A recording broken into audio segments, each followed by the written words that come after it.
Nazze kuno okulonda kwabanga kwa kusimba mugongo era ng'omuntu abasinga abantu abangi mugongo gwe yabeera awangudde akalulu.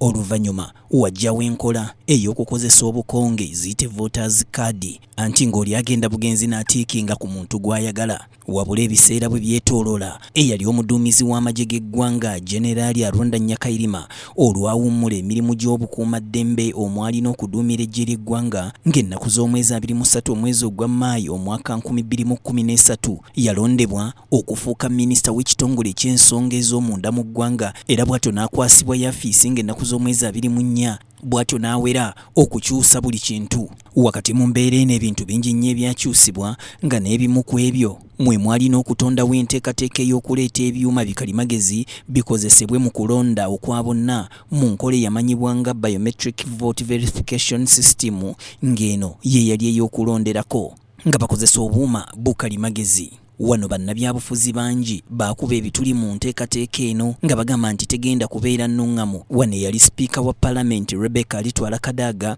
yeekengererawo nti omuntu ayinza okubba akuuma kano ne kireetera abantu okufiirwa obululu bwabwe. Weewaawo ssentebe eyaliko ebiseera ebyo Badru Kiggundu yabagumya nti enteekateeka nnuŋŋamu. It is portable. If someone really wanted to disrupt elections, they can run away with the gadgets. Those who come with the intention of manipulating will be surprised. We are ready for them.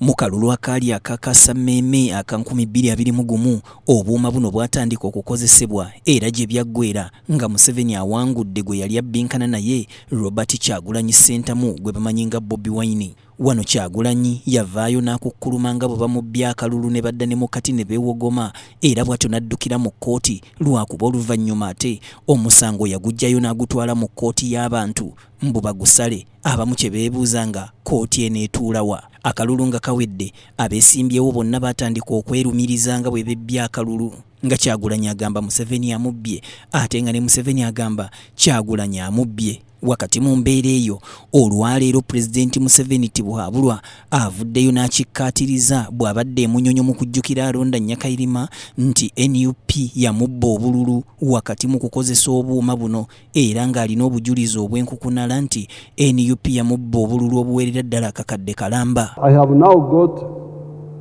all the evidence that in the last election NUP cheated by 1 million votes.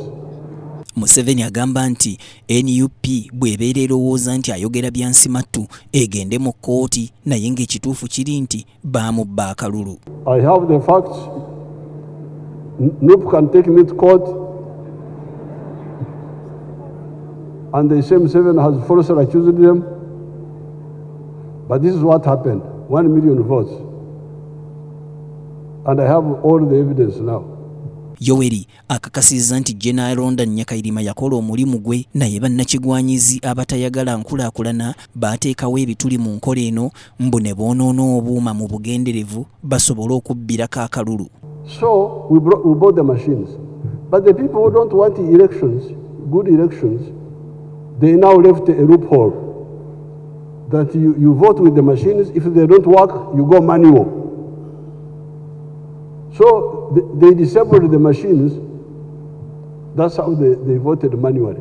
Pulezidenti Museveni agamba nti etteeka erifuga enkozesa y'obuuma buno lisaana likyusibwemu nti singa akuuma kagaana okukola ku kifo ekimu ekirondebwamu kiyite polling station okulonda kusazibwemu mu kifo ekyo okusinga okugamba nti omuntu bw'alema okulondera kuuma ate agenda alondesa akapapula.